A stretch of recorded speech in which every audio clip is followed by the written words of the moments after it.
thank you for stopping by the Atlanta Voice Studios today. So tell me who you are, where you're from, and tell us about yourself. Hi, thank you for having me. My name is Dr. Kelly Coffman, and I'm the Democratic nominee for House District 53. I live in Roswell, and my district encompasses parts of Roswell, Sandy Springs, and the Buckhead area of Atlanta. Good deal.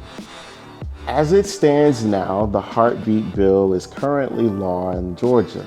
It's colloquially known as the 6-week abortion ban. How are you going to motivate and empower not only your colleagues underneath the Gold Dome, but also your constituents and fellow Georgians to speak up, speak out, and mobilize? It's a great question. So as a mother of 2 young girls, as well as a physician, I know that this abortion ban is dangerous. I believe that every person has the right to make decisions about what happens to their body with their doctor without any kind of governmental intervention. And I believe that this law is dangerous. We know that here in Georgia, we already have one of the worst maternal mortality rates in the country. And that number is even worse for women of color. We have to do something about this, and we know that putting a ban on abortions does not stop abortions. What it does is it leads to more maternal deaths. And more women will die because they will not have access to safe and medically assisted abortions. I also know that there is a tremendous impact on the mental health of people in Georgia. I've spoken to constituents who are horrified that their children and grandchildren, their daughters and granddaughters will not be growing up with the same rights that they had.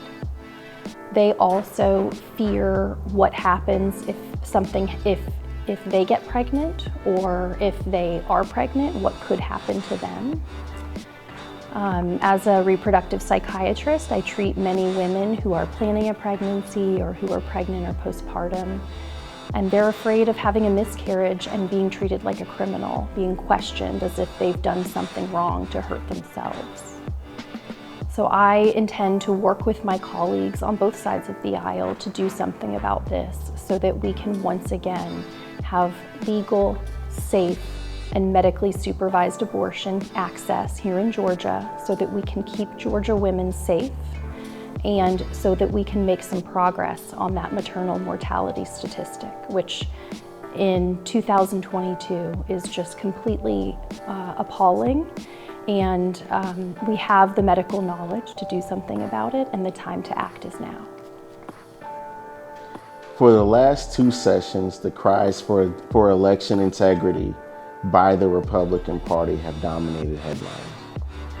We recently watched a video that showed Kathy Latham, then the GOP chairwoman for Coffee County, escort several members of a forensics firm into the county election office on January 7, 2021. If elected, how will you advocate for increased and equitable access to the ballot box? So election integrity is fundamentally important. Every Georgian should have the right to free, fair, and trustworthy elections. I am dedicated to ensuring that we can remove many of the restrictions that were placed on absentee voting and changing the things that were done. There are many laws that were created that no longer allow people to pass out food and water, for example, things that make it, people are really just trying to help their fellow citizens pass the time while they wait in long lines to access their right to vote, to exercise their right to vote. And quite frankly, the lines should not be that long in the first place. If we could expand our access to polls, to polling locations, which includes the days that those polling locations are open as well as the hours. We know that many individuals who work only have a short window of opportunity to get to the poll to vote. and we need to ensure that they're able to do so. The Hope Scholarship has always been a huge topic, especially lately with the rising costs of higher education in the state of Georgia. What would you propose to improve Hope's long-term viability? So the Hope Scholarship is crucial. We know that education is the foundation for a thriving Georgia, for a thriving economy, and we need to expand it, quite frankly. We are only one of 2 states that does not have any need-based scholarship for individuals hoping to go to college, and that's unacceptable. We need to ensure that, yes, merit-based scholarship is important and that should continue, but we need to add a need-based component. This would allow many individuals, particularly those who live in more marginalized communities, to access an education when otherwise they might not be able to do so.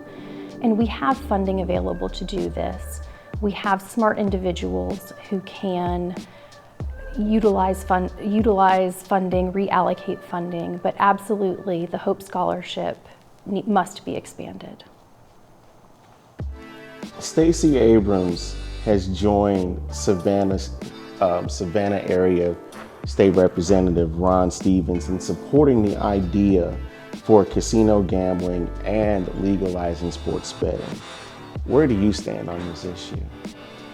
So I agree. I think that legalizing sports betting would cause Georgia dollars to stay in Georgia.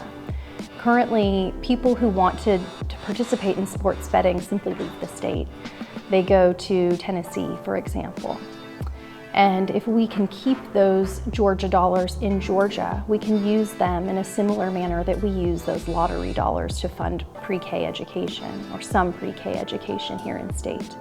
Using sports betting dollars is a great way to fund a need-based Hope Scholarship, and that's just one idea of what those dollars could be used for.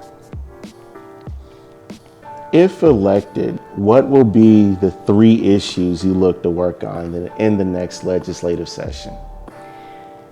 Oh, that's a great question. And keeping it to 3 is not easy to do. Again, as a physician and a mother of 3, my focus is, predominantly starts with healthcare and safety of my children, of their friends, our community, and all of our neighbors. That starts with Medicaid expansion. I believe deeply that we need to provide healthcare insurance to the 500,000 Georgians who could qualify it were we to expand Medicaid. And we need to remember that we have already paid for this. This is not something that will increase the tax burden to Georgia citizens. This would also alleviate many of the problems with hospitals closing. People here in the Atlanta area used to think of that simply as a rural problem, and that's simply not the case. We know that Atlanta Medical Center is set to close in a little under a month at this point. And the issue of unreimbursed medical care would be greatly improved by fully expanding Medicaid. The other issue is another healthcare piece, and again, that is rolling back Kemp's dangerous abortion ban. As a physician, I know that women need access to safe, medically supervised abortions, or women are going to die, quite simply. My third piece, since I must be limited to 3, is to make some headway on what I will call the public health crisis of gun violence.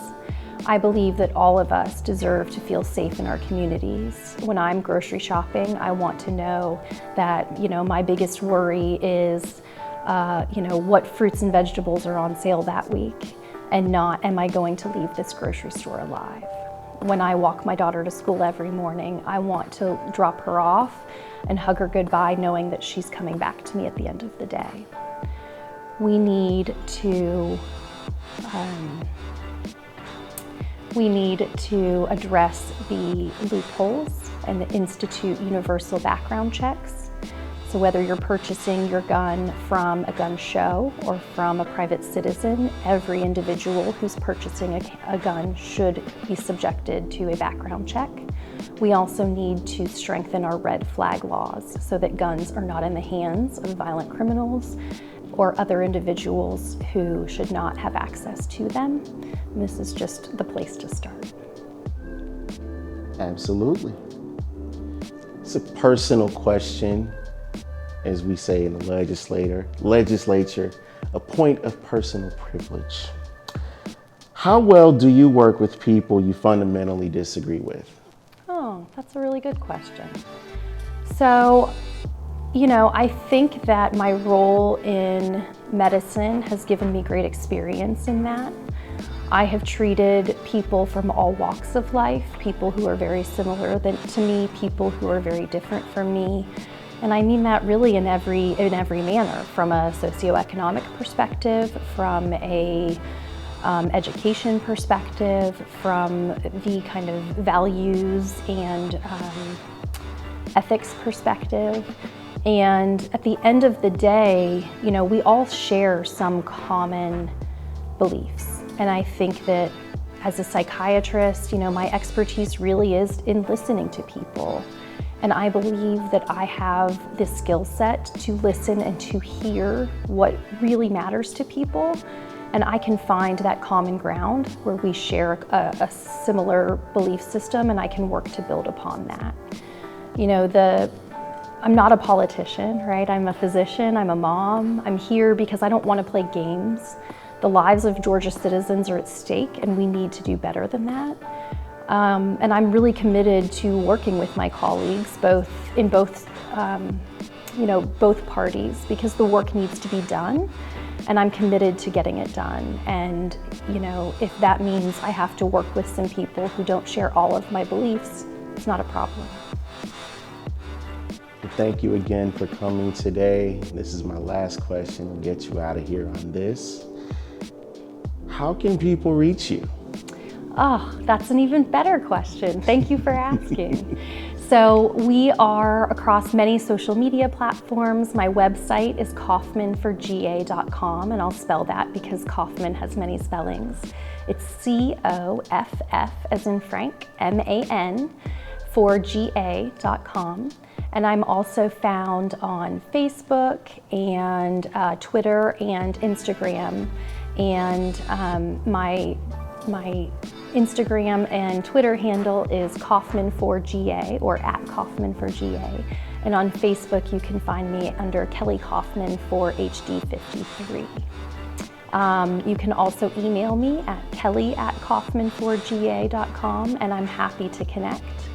And you might be surprised, but it will probably be me who's writing you back, because talking to my future constituents is actually one of my greatest pleasures and one of the things that really gets me motivated and excited about doing this hard work. So I thank you, Arturo, for having me in the studio today. It's been a real pleasure, and I look forward to connecting with your readers and viewers and many other people who I have yet to meet.